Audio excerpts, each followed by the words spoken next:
बिस्मिल्लाहिर्रहमानिर्रहीम। The next topic is second derivative. हमने gradient पढ़ा था, डाइवर्जेंस पढ़ा था, कर्ल पढ़ा था। अब हम देखेंगे कि हम जो ग्रेडियंट पढ़ा था उसके ऊपर दोबारा डेरिवेटिव लगाएं तो किस तरीके से लगाएंगे। ग्रेडियंट क्या था कि एक डेल ऑपरेटर जब स्केलर के ऊपर अप्लाई होगा तो वो हमें एक वेक्टर क्वांटिटी देगा।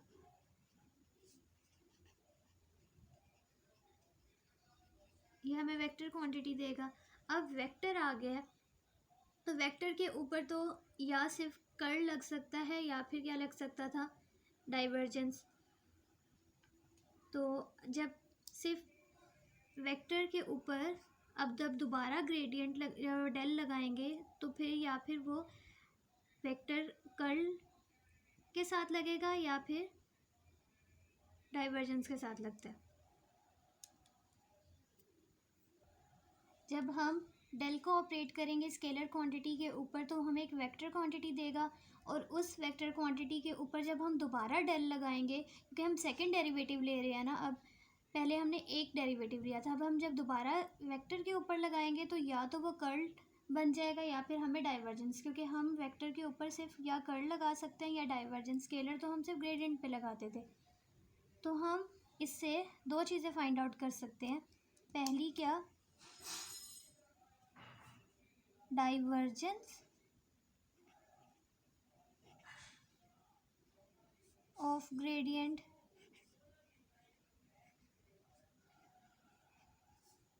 और सेकंड हमारे पास कर्ल ऑफ ग्रेडियंट।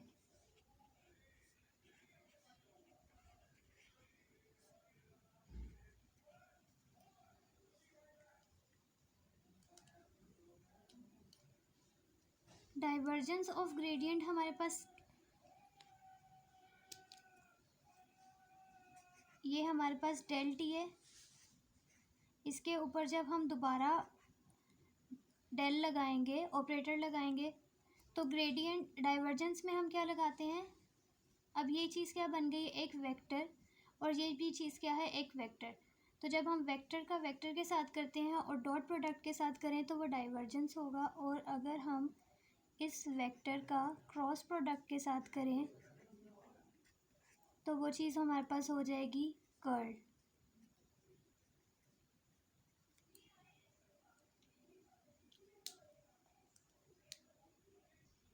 अब हम फाइंड आउट करेंगे कि डाइवर्जेंस ऑफ ग्रेडियंट कैसे निकालते हैं।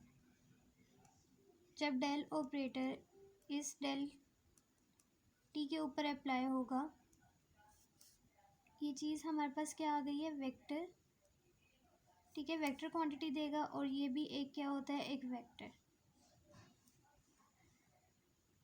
अब डेल की वैल्यू क्या होती है, partial by partial x, x operator, plus partial by partial y, y operator, plus partial by partial z, z operator, z unit vector, sorry.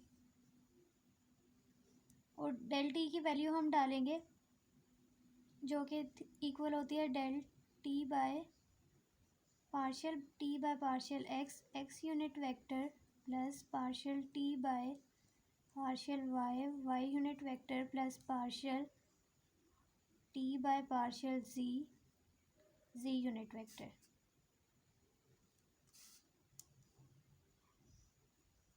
जब ये डॉट प्रोडक्ट इसके साथ मल्टीप्लाई होगा तो ये बना देगा डेल स्क्वायर, पार्शियल स्क्वायर और partial x square.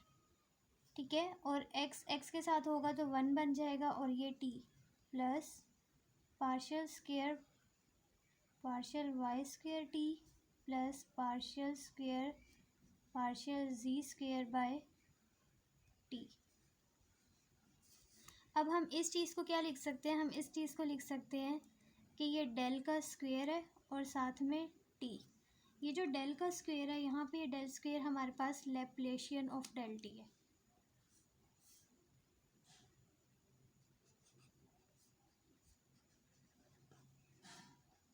लैप्लेशियन of del T.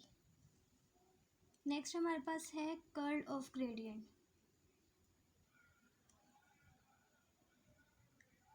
Del operator जब क्रॉस प्रोडक्ट के साथ इस ग्रेडियंट पे अप्लाई होगा तो हमारे पास ये चीज़ ज़ीरो। अब हम इसको इस तरह से लिख सकते हैं कि del operator cross del operator t is equals to, हमारे पास डेल क्रॉस डेल जो होगा वो इस केस में क्या हो जाता है, ज़ीरो, और इसको हम ले लेंगे कि इक्वल्स टू ज़ीरो। अब ये ज़ीरो कैसे हुआ है, जब आप इसका डेरिवेटिव लोगे इस चीज़ के साथ, इसका क्रॉस प्रोडक्ट करोगे तो सब एक्सपेंड करके करोगे तो वो वाकई ज़ीरो हो जाएगा। ये कैसे ज़ीरो हुआ है, अगर हम इसका जैसे ही क्रॉस प्रोडक्ट लेंगे एक्स वाई जी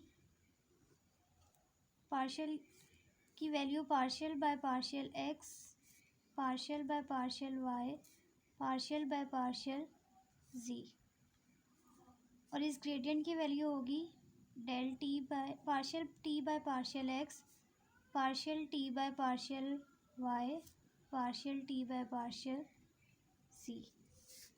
अगर मैं इसको एक्स के साथ यूनिट वेक्टर के साथ एक्सपेंड करूं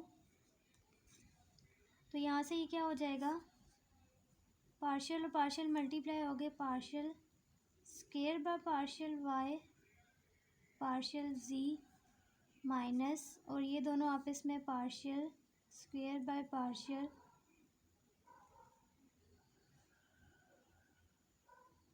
जी माइनस वाई के साथ एक्सपेंड करूँगी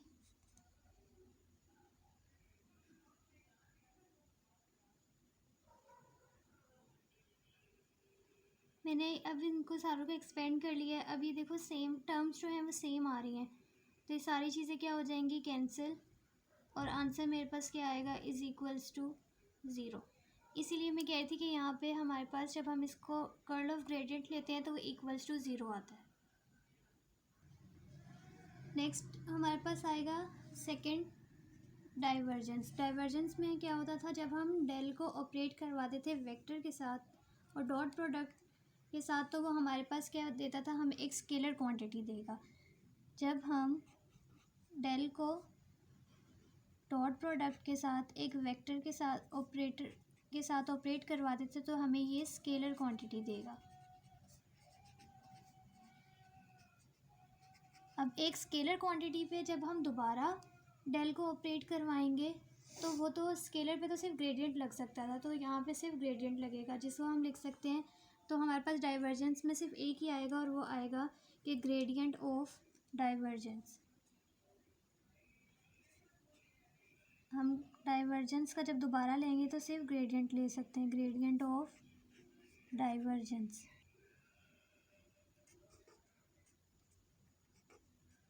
ये चीज़ हमारे पास हो गई डाइवर्जेंस। जब हम इस पे दोबारा डेल को ऑपरेट करवाएंगे,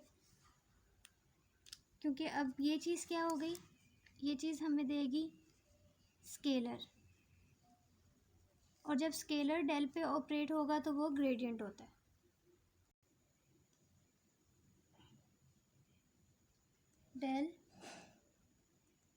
डेल डॉट वी, हम इसे डेल स्क्वायर नहीं लिख सकते, हम इसे ऐसे करके नहीं लिख सकते क्योंकि ये लैप्लेशियन नहीं है। जब लैप्लेशियन नहीं है तो हम इसे ऐसे करके नहीं लिख सकते। थर्ड हमारे पास कर्ल।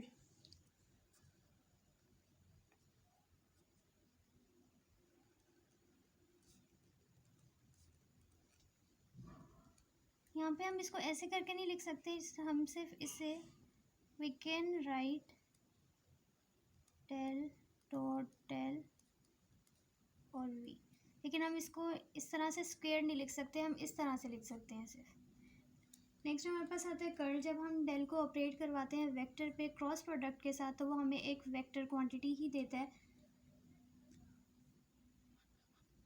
डेल को क्रॉस प्रोडक्ट के साथ वेक्टर के साथ करवाएंगे तो ये हमें एक वेक्टर क्वांटिटी देगा। अब वेक्टर के ऊपर क्या लग सकता है, वेक्टर के ऊपर हम लगाते हैं, जब हम दोबारा वेक्टर के ऊपर ऑपरेट करवाएंगे डेल को तो वो सिर्फ डाइवर्जेंस होगा या कर्ल होगा। फिर से दो चीज़ें आई, डाइवर्जेंस हम डाइवर्जेंस ऑफ कर्ल ले सकते हैं और second curl of curl.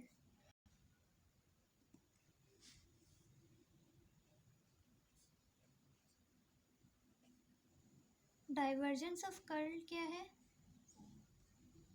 Del cross we हमारे पास है कर्ल। जब हम इसकी डाइवर्जेंस लेंगे तो वो क्या होता है, जब हम एक इस डेल को डॉट प्रोडक्ट के साथ, ये चीज़ हमें क्या देगी, vector. Vector co dot product के साथ वेक्टर से करवाएंगे तो वो डाइवर्जेंस होती थी। ये हमारी चीज़ जो होगी डाइवर्जेंस ऑफ कर्ल में इक्वल्स टू ज़ीरो आएगी। कर्ल ऑफ कर्ल में क्या होगा,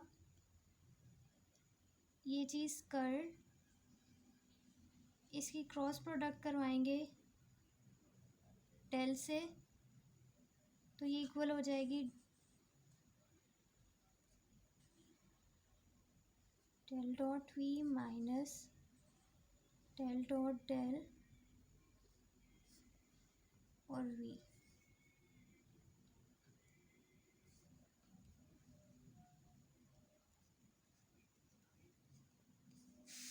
कर्ल ऑफ कर्ल में हम इसे डेल स्क्वायर लिख सकते हैं वी, और जब हम डेल स्क्वायर लिख सकते हैं तो इस चीज़ को हम क्या बोलेंगे कि ये हमारे पास लैप्लासियन है। हमारे पास सबसे पहले था ग्रेडियंट। ग्रेडियंट क्या होता था, जब हम डेल को ऑपरेट करते थे स्केलर के ऊपर, जब हम सिर्फ स्केलर के ऊपर डेल को ऑपरेट करते हैं तो वो ग्रेडियंट होता है। स्केलर में सिर्फ ग्रेडियंट अप्लाई कर सकते हैं तो वो हमें एक वेक्टर क्वांटिटी देगा। जब वेक्टर आ गया, वेक्टर पे हम दो चीज़ें, जब हम दोबारा डेल ऑपरेट करेंगे वेक्टर क्वांटिटी के ऊपर तो हम डाइवर्जेंस लगाते हैं या फिर कर्ल होता है वेक्टर के लिए। फिर उसके बाद हमने divergence of gradient find out किया, फिर curl of gradient find out किया, फिर डाइवर्जेंस फाइंड आउट की। डाइवर्जेंस जब हम लेते हैं तो स्केलर क्वांटिटी आती है और स्केलर पे सिर्फ ग्रेडियंट लग सकता था, इसलिए इसमें सिर्फ ग्रेडियंट ऑफ डाइवर्जेंस लेंगे। फिर कर्ल आता है, कर्ल हमें एक वेक्टर क्वांटिटी देता है, वेक्टर पे अगेन हम डाइवर्जेंस फाइंड आउट कर सकते हैं और कर्ल फाइंड आउट कर सकते हैं। I hope you understand this lecture. Thank you so much for watching. अल्लाह हाफिज़।